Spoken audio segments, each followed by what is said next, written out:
আল্লাহর সাথে এত বড় তামসা কেমনে করলি? আল্লাহর সাথে এত বড় তামসা কেমনে করলি? কলজা এত বড় সাহস কেমনে হইল?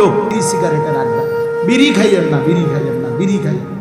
60 বছরে যে মানুষ এখনো বিড়ি খায়, এবড়ার মতো বেহায়া আর কেউ না। এবড় একটা শক্ত বেহায়া। হাসরের ময়দানে নাফরমান পাপীকে ফেরেশতা এইভাবে 2 হাত পিছনের দিকে দিয়া বাইধা এই থুতনির নিচে এই অংশ দিয়ে এইভাবে ঠেলা দিয়া ধাক্কা দিয়া এইভাবে জাহান্নামের শিকল বেরি দিয়া বাইধা দিয়া। আল্লাহর কসম, এইটাই এই সূরা ইয়াসিনের এই আয়াতের অর্থ। এই বেঈমান আর লক্ষ কোটি বছরে কোনোদিন আর নিচের দিকেও চাইতে পারে, কারণ নিচের দিকে চাইবে কি দিয়ে? এটা দিয়ে তো ঠেলা দিয়ে রাখছে উপরে।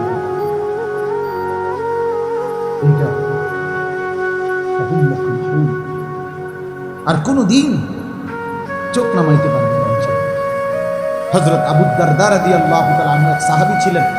উনি বলছেন, হে জাতি, হে উম্মত, হে নবীর উম্মত, আজকে হাত উঠাও, আজকে উপরের দিকে হাত উঠাও ঈমানদার। এখন যদি হাত উঠাও তাহলে 2 হাত উঠাইলে নিয়ত বাঁধা হবে, নামাজ পড়া হবে, আখিরাতে জান্নাত মিলবে।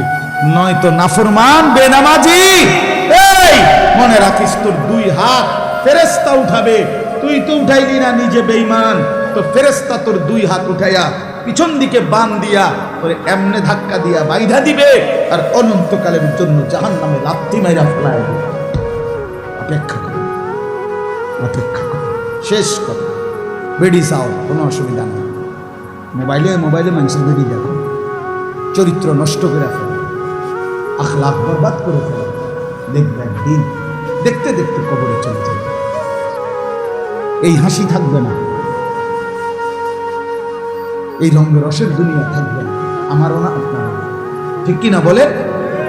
খালাস, চলেন আমরা ফিরতে চেষ্টা করি, নিজেকে বদলাই, আখিরাতের ফিকির করি, কবরের ফিকির করি। যুবকেরাও, বয়স্করাও, নারীরাও, পুরুষ